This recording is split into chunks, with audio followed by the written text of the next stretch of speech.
전체적으로 보면 미래기업 사업단 같은 혁신이나 이런 부분도 있긴 하지만 전체적으로 보면 어떻게 보면 안정을 택했다. 자, 이렇게 좀 설명이 됩니다.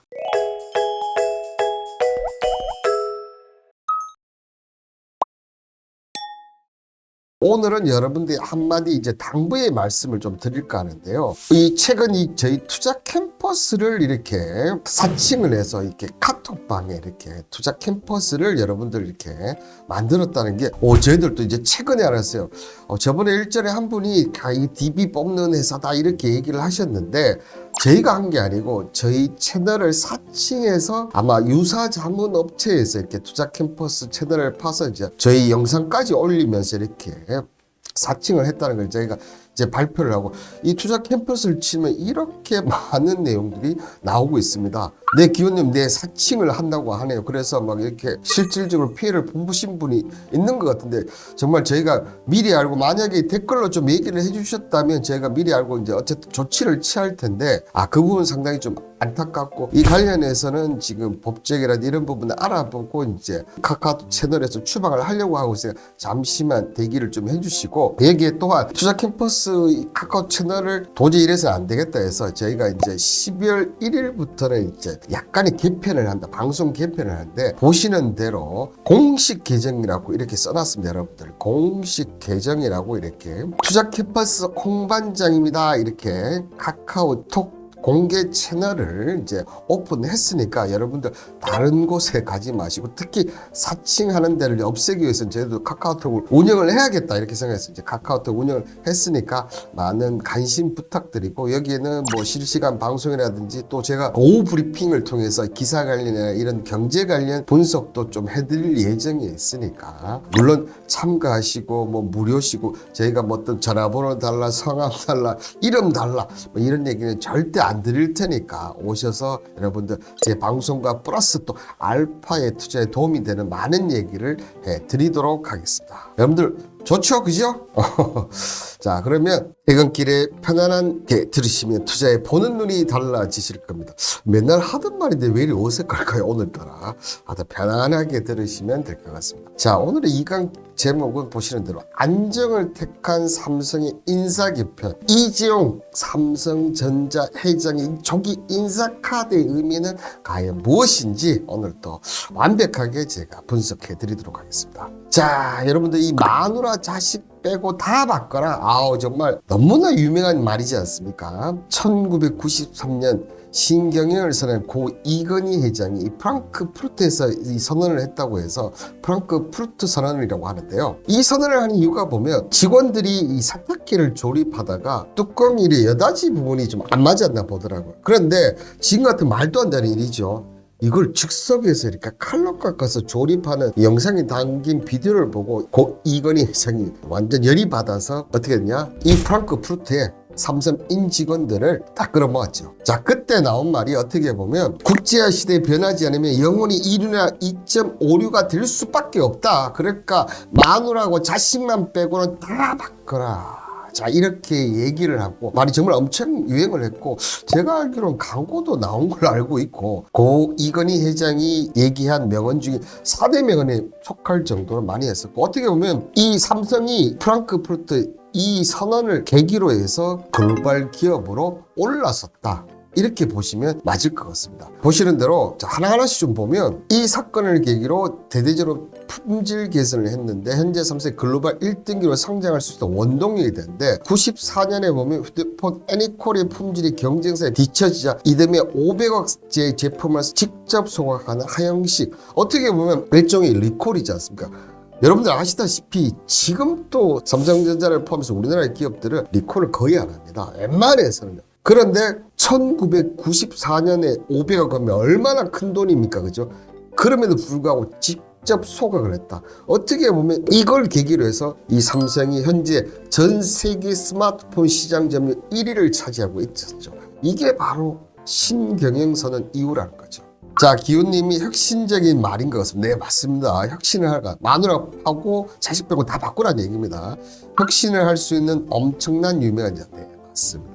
자, 여기에 보시는 1993년도에 국내 최초로 대졸 여성이 신입사원 공채로 신설하였고 95년에는 공채 학력을 아예 제한을 없애버렸고 그리고 국내 기업의 출퇴근 문화 일대 변화를 가지고 7.4제 자 오전 7시 출근하고 오후 4시에 퇴근 시행하겠다. 여러분들 우리나라에서는 이 삼성이 뭐를 하지 않습니까? 모든 기업들이 다 따라합니다. 근데 이건희 회장이 프랑크푸르트 선언 이후에 이렇게 만들어 보니까 모든 직장 문화들이 이렇게 다 바뀌어 버리죠. 자, 여기에 신경영선은 이듬해 1994년 세계 최초로 256메가 딜을 지금 생각하면 뭐 참 어이가 없지만 그죠? 이때 세계 최초로 256메가 그다음에 1996년에 1기가 D램을 개발해서 반도체 선두 기업을 토대를 닦으면서 지금의 삼성 메모리 반도체의 거의 뭐 절반을 차지하는 이 삼성전자가 이 신경영선언 이후부터 나타났습니다. 자, 이를 토대로 삼성전자 2022년 브랜드 가치는 877억 달러를 기록하며 3년 연속 글로벌 5에 올랐고 스마트폰, TV, 메모리 반도체 20여 개 품목에서 1위를 차지했고 현재 올해는 어떻게 됩니까? 5개 품목에서 지금 전 세계에서 1위를 하고 있는 것으로 알려져 있습니다. 자, 이렇게 되니까 삼성 신경영 선언 이후에 작년까지 기업 가치가 200배. 뭐 삼성전자는 물론 그보다 훨씬 더 많이 상승을 했습니다. 근데 삼성그룹 전체적으로 봤을 때는 그 마누라하고 자식 빼고 다 바꿔 이 말 이후에 기업 가치가 무려 여러분들 200배나 성장을 했다는 거예요. 자, 이 같은 신경의 성과의 여러 전문가들의 얘기를 보면 자, 이건희 선대회장은 미래지향적이고 도전적인 경영으로 삼성을 세계적인 초인류 기업으로 성장했다. 어떻게 보면 그 당시 93년 자, 대한민국에서 1위 했지만 세계적으로 봤을 때는 정말 100억도 못 들은 그런 기업인데 자, 이건희 이제 이 프랑크푸르트 선언 이후에 지금 세계 5대 기업으로 들었었고요. 로저 마틴 토론토 대학교 경영학대학 교수, 자 우리나라 사람이 아니죠. 이건희 선대적 미래에 대한 상상력과 통찰력을 보유한 전략 이론가였다. 통합적 사고의 기반, 창의적인 해결적, 한마디로 가보지 않는 길을 이건희 회장은 미래를 보는 눈이 했다는 거죠, 그죠? 자, 그런데 어쨌든 고 이건희 회장이 작고를 한 다음에 이재용 회장이 이제 올라왔는데, 그죠? 이재용 회장의 캐치프레이즈는 뉴 삼성입니다. 올해는 어떻게 보면 이게 벌써 신경영선 30주년 맞이하는데 별다른 행사는 없이 그냥 간단하게 했고, 이재용 회장의 뉴 삼성 비전이 지금 발표한 지가 한 1, 2년 됐지 않습니까? 이 부분 관련해서 이제 앞으로 삼성은 계속 좀 변할 건데, 여기 내용을 보면, 자, 가보지 않는 미래를 개척해 새로운 삼성을 만들자. 이게 이제 그 구글 본사 순다르 피차이 CEO 만나서 기름차가 이때 한 말이거든요. 그래서 자, 가보지 않는 길, 뉴 삼성을 만들어서 삼성은 그쪽으로 갈 것이다. 자, 이렇게 얘기를 했습니다.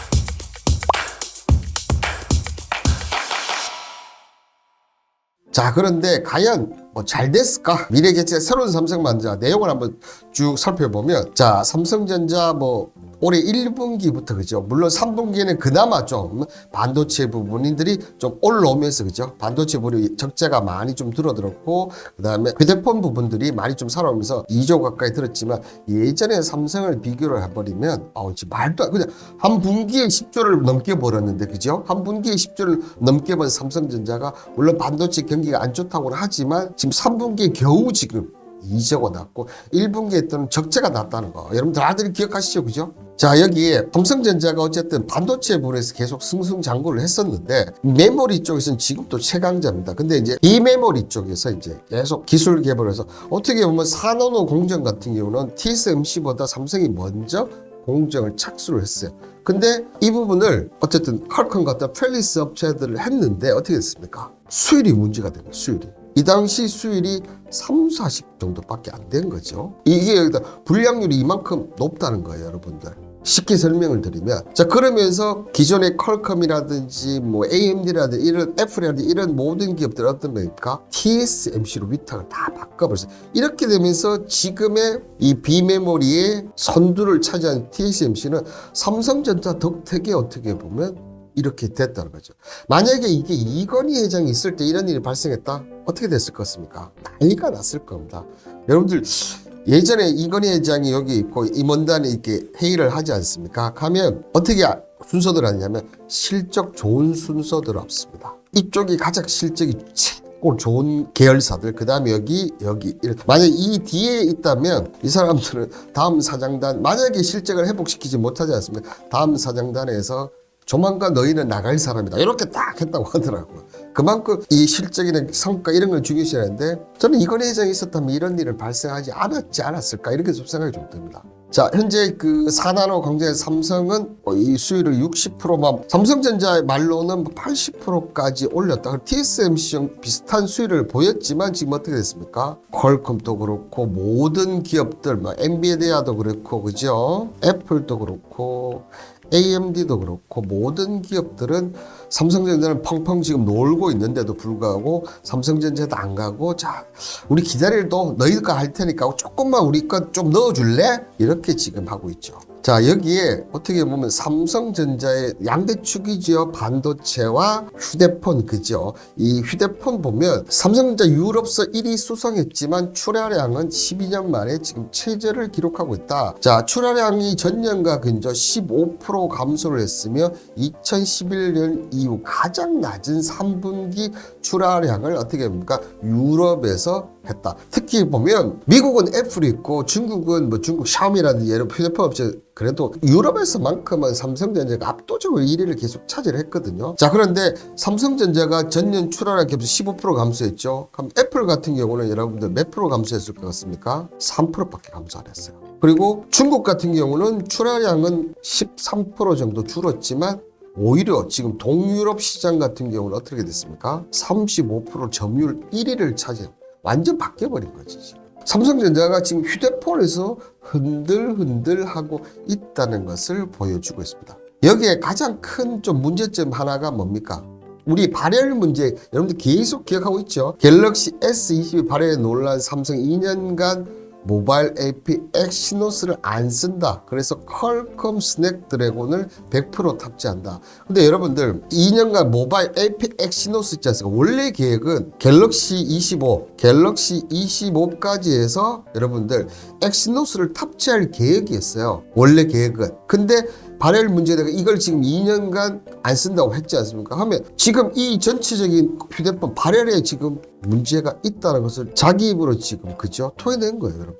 자, 그리고 뭐 삼성전자가 가장 약하고 우리나라에서 가장 약한 부분이지만 페립스 분야 보면 삼성은 엑시노스 시리즈로 퀄컴, 애플과 경쟁하고 있다. 솔직히 민망합니다. 이건 제가 써온 글을 갖고 있다 보니까 민망합니다. 근데 보시면 자, 2019년만 하더라도 애플을 제치고 AP 시장, 그래도 AP 시장만큼은 삼성이 갖고 있었거든요.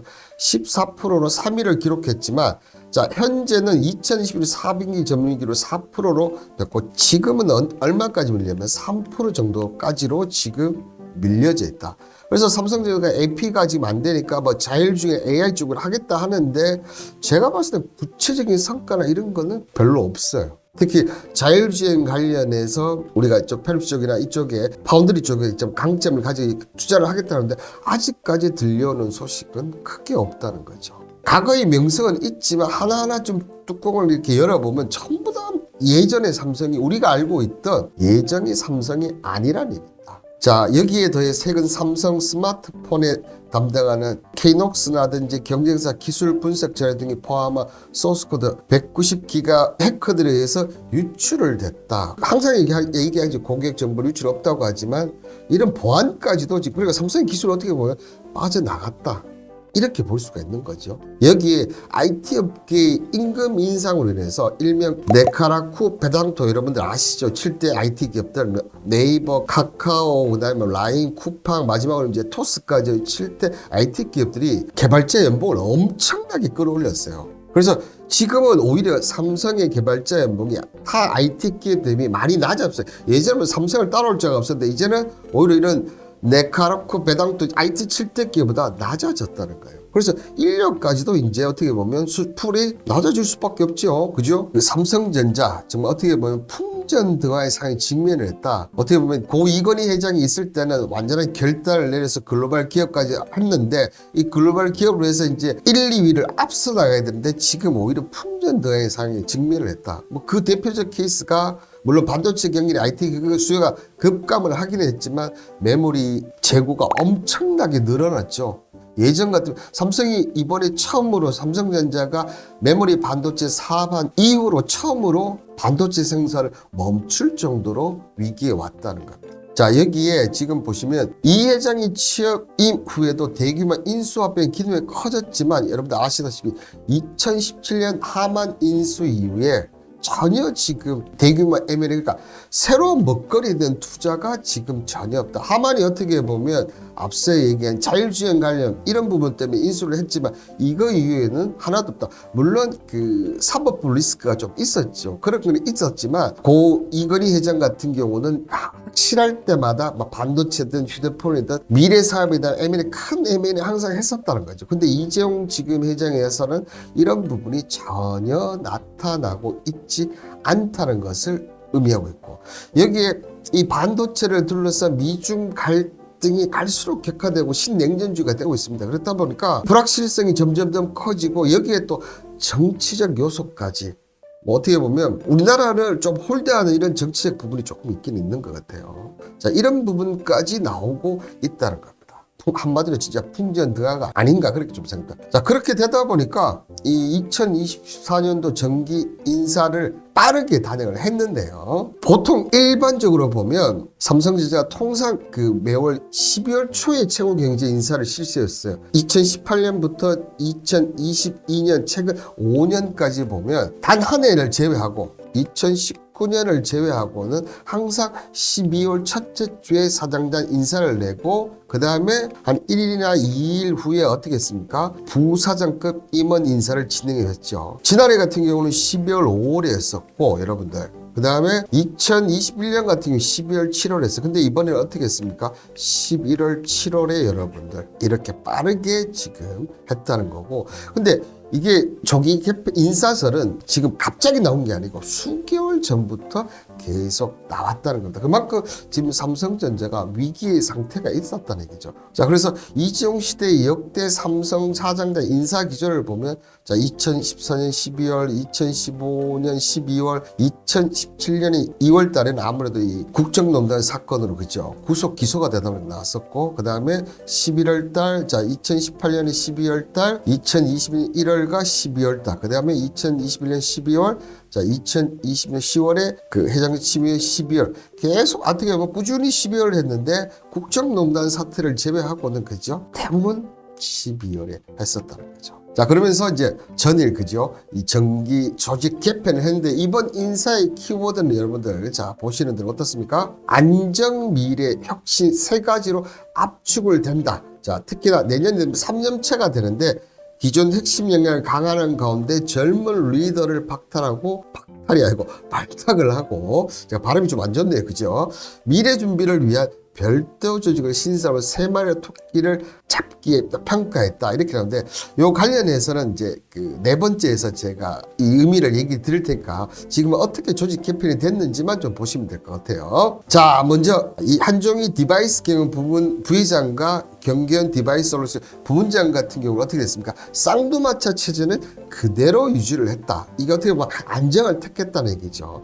다만 이 한종희 부회장 같은 경우는 영상 디스플레이 사업부장을 떼어내고 생활 가전 사업부장만 겸직을 하고 경계현 반도체 이 부장 같은 경우는 이 SAIT 옛날에 이 삼성종합기술원이라고 보시면 됩니다. 원장까지 맡게 됐다. 그러니까 한종희는 하나 일을 좀 이렇게 덜 맡게 되고 이 경계현 사장 같은 경우는 자, 삼성종합기술원 원장까지 맡게 되었다. 뭐 이렇게 돈 평가는 어떻게 보면 저조한 실적을 기록했지만 주된 이유가 글로벌 시장 침체와 영향이 컸다는 걸 보고 투톱 체제를 그대로 유지를 했다. 이렇게 지금 해석이 되고 있습니다. 자, 여기에 이제 또 좀 보면 용서구 신임 사장 용서구 신임사장이 어떻게 봅니까? TV 사업 성장에 기한 부사장을 사장으로 승진을 시켰다. 자, 사장으로 여러분들 승진을 시켰고 DX 부분 영상 디스플레이 사업부장에서 사장으로 승진을 배치했고요. 자, 그리고 또 하나 눈길을 끄는 게 그동안 이 한종희 부회장이 겸직했던 DS 부분, 영상 디스플레이 부분 있지 않습니까? 이 부분을 지금 아까 용부상에 했었고, 자, 미래기업 사업당 어떻게 보면 기존 먹거리의 핵심인 그죠? 반도체, 가전, 모바일 이외에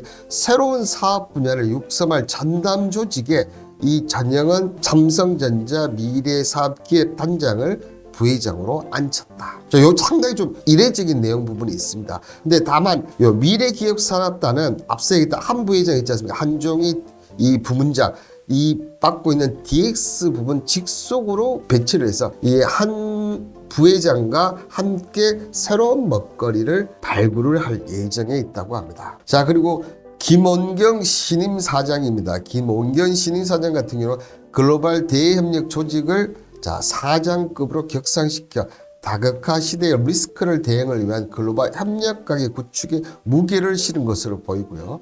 김 신임 사장 같은 경우는 외구 통상부 글로벌 대협력 전문가 그리고 삼성전자 입사 글로벌 마케팅 전략팀장 쭉쭉 이렇게 승승을 하는데 역시 어떻게 보면 삼성전자가 보시는 대로 대외적으로 분쟁이나 이런 부분이 많이 것을 보고 지금 2012년부터 어떻게 보면 그런 마케팅이 중심된 이 사람을 지금 사장급으로 격상을 시켰다. 이 부분이 이 지금 글로벌 대협력팀이 앞으로 더 강하게 된다는 얘기겠죠. 자, 여기에 삼성 벤처 투자 사장으로 신임 사장을 김희태 삼성전자 부사장을 내정을 했고요. 이 얘기는 뭡니까? 삼성벤처는 투자회사죠. 그죠? 투자회사. 벤처 새로운 사장을 역임을 하면서 투자도 조금 새로운 방법, 또 새로운 부분들을 하겠다. 이런 쪽의 의미가 내포가 되어 있습니다. 자, 여기에 DS 부분 각 사업부장 같은 경우는 모두 자리를 지켰는데요. 이정배 메모리 사업부장, 그리고 박용희 시스템 LSI 사업부장, 그리고 최시영 파운드리 사업부장 체제를 이어간다. 앞서도 얘기했죠. 시장이 바닥을 치고 반등하고 있는 시점에서 기존 사업부장의 역량을 발휘할 기회를, 새로운 기회를 준다. 그러니까 너희들 이번 한 번은 더 기회 주는데 이 어쨌든 글로벌 시장 침체가 있으니까 내년에는 꼭 너가 해서 이거 예전대로 해놔라. 이렇게 지금 해야 된다는 거죠. 그래서 원래는 좀 이 개편이 좀 되었었는데 이렇게 됐고, 특히 이 3인 대표이사 체제에 관해서 제기됐던 노태문 MS 사업부장 사장도 변경 없이 유임이 되었다는 거. 자, 그래서 전체적으로 보면 미래기업 사업단 같은 혁신이나 이런 부분도 있긴 하지만 전체적으로 보면 어떻게 보면 안정을 택했다. 자, 이렇게 좀 설명이 됩니다. 그러면 2023년도 이 2024년을 되면 삼성그룹이 조기 조직 개편 의미를 보시면, 자, 첫 번째는 보면 저는 이 부분과 좀 의미가 좀 있다고 생각드는데, 뭐 말은 이렇게 해놨습니다. 삼성전자 관계자들이. 근데 첫 번째는 보면 여전히 장애물 리스크가 뭡니까? 사법 리스크가 있다는 거죠. 이재용 회장 같은 경우는 지금 어떻습니까? 삼성물산 제일모지 부당 합병 혐의 관련해서 재판 때 거의 매주 재판 일정을 소화하고 경영활동에 해외 출장을 떠날 때조차 결석 사유서를 제출해야 하는 실조 재판을 연수로 4년째를 했다. 아직 이 사법 리스크가 있기 때문에 어떻게 보면 또 구속이 당할 수도 있을 수 있는 거 아니겠습니까? 그렇다 보니까 이 새로운 사장을 하면서 변화를 하기보다는 안정적인 기존 투톱 체제의 안정적인 사업을 하겠다. 그래서 한종희 경계인체 이 투톱 체제를 어떻게 합니까? 하겠다는 거고, 어떻게 보면 이런 부분 때문에 지금 이재용 회장이 책임 경영을 강화하지 못하는, 뭐 그러니까 기존에 이게 이 경륜이 있는 사람들은 급한 불을 끄고 아마 이 사법적 리스크가 끝나고 나면 좀 대외적인 조치, 그러니까 안정보다는 오히려 변화라든지 혁신이라든지 이런 쪽으로 할 가능성이 좀 높지 않나. 자, 이렇게 좀 보여지고요. 자, 그리고 이 삼성전자가 보시면 2021년 조직 개편 당시에 보면 이 C가 뭡니까 여러분들? 가전입니다. 가전. 그 다음에 IM, 스마트폰, 그 다음에 DS 반도체, 이 세 개 부분이 있었는데 이 부분을 이제 두 개 부분을 축소를 했어요. 그래서 DS 부분과 DX 부분으로 어떻게 보면 줄여는 거죠. 문제가 있었다는 반등도 되겠지만 어떻게 보면 두 개를 압축을 해서 두 개를 더 크게 올리겠다. 자, 어떻게 보면 크게 하겠다. 뭐 이런 얘기도 있을 수 있는데 아시다시피 실적은 악화가 됐어요. 그죠? 그렇지만 이 부분 관련해서 자, 특히나 DS 관련해서는 누가 나왔습니까? 용 부사장이 사장으로 승진을 했지 않습니까? 근데 이 사람이 보니까 정말 대단한 사람이더라고. 보니까 2021년에 여러분들 이 사람이 개발팀장이 됐어요. 개발팀장이. 근데 자, 어떻게 보면 자, 2022년에 팀장에서 바로 부사업장이 됩니다. 부사업장. 자, 부사업장은 지금은 우리 따르면 부사장이 된 거예요. 부사장이. 부사업부장의 직책은 처음으로 개설할 정도로 이 사람이 그만큼 강한 신뢰를 보였다는 거죠. 근데 자, 2023년에는 이 가전 쪽에 사장으로 그냥 매년 승진이야. 그만큼 어떻게 보면 능력을 탁월했다고 좀 봐도 되겠죠. 물론 함종이 이 사장과 같이 이런 협업은 하겠지만 이 사장 같은 경우는 삼성전자 8K OLED QLED 있지 않습니까? 그 개발을 주도를 했다는 거라. 그다음에 여기에 LG 그 박영세 사장 또 이번에 승진을 했거든요. 이 사람 또 LG전자의 8K OLED 개발한 거예요. 그러니까 한마디로 얘기해서 뭡니까? 지금 가전시장 글로벌 가전시장 1위를 수상을 하라는 거예요. 이 사장, 이제 부사장이고 사장이겠네. 그죠? 사장을 이렇게까지 지금 빠르게 승진시키면서 하는 이유는 네가 뭐 업적도 많고 하지만 자, 글로벌 1위 수상을 너는 해야 된다. 이게 어떻게 보면 강한 압력이 있다는 거죠. 이렇게 빠른 승진을 하기도 쉽지 않은데 삼성전자 내에서 그죠? 자, 그렇게 좀 보시면 되지 않을까 보이고 대단하신 분이긴 합니다. 그리고 자, 미래기획사업단, 미래사업기획단 같은 경우 예전에 10년 전에 해체된 신사업 추진단의 부활로 보는 것이 맞다. 자, 신사업기획단은 2006년 당시 고 이건희 회장의 지시에 따라 신사업 추진팀이 2009년 학대 개편 마련된 조직으로 자, 4년 만에 2014년에 사라졌는데 이때 삼성전자가 한 게 뭐 5가지 분야가 됩니다. 그때 뭐 절반의 전공성인데 이때 한 게 뭐냐면 자동차 전지, 지금은 현재 2차전 배터리 삼성 SDI가 있지 않습니까? 이때 만들어진 거고, 그 다음에 이 바이오시밀러의 삼성 바이오로직스가 이때 미래사업기획단에서 발굴해서 지금의 SDI와 삼성 바이오로직스를 만든 거거든. 이때 같이 했던 세계는 태양전지, 의료기기, LED 사업인데 이런 부분들 어떻게 됐습니까?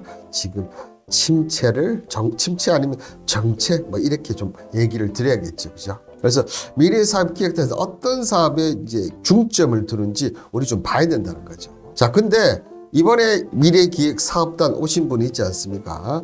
자, 이분 같은 경우는 전영은 부회장이지 않습니까? 근데 삼성전자는 어떻게 보면 통상 60세 이상의 임원들, 자, 이선으로 보통 고문하면서 자, 매년 월급 더 줄 테니까 자, 그리고 보시고 뭐 다른 조금 더 밑에 회사에 가든지 이제 퇴직을 하십시오. 이렇게 하는데 이번에 이 전영은 부회장을 선택한 이유는 여기 보시면 이제 고대형 메모리 HBM, 그죠? 이 주도권을 잡기 위해서 이 전영은 부회장, 경륜이 있는 전영은 부회장을 택했다 하는데 이게 이렇게 단순한 이유일까? 한번 제가 생각을 해봤을 때 특히 이 전영은 부회장 같은 경우는 그 반도체하고 2차 전지 어떻게 보면 삼성그룹의 반도체와 2차 전지를 지금의 글로 만든 미다스 손으로 유명한 분이에요. 그래서 이 연륜과 경험을 통해서 아직까지는 이선을 후퇴하지 마시고 이번 미래기획단, 그죠? 이 미래사업기획단에서 이 연륜과 경험을 통해서 새로운 부분들을 좀 해내라. 자, 이렇게 얘기를 저는 한 것 같고, 아시다시피 삼성전자 같은 경우는 그 삼성의 미래 먹거리 사업을 정해놨어요. 그죠? 자, 인공지능과 로봇 전장 산업이거든요.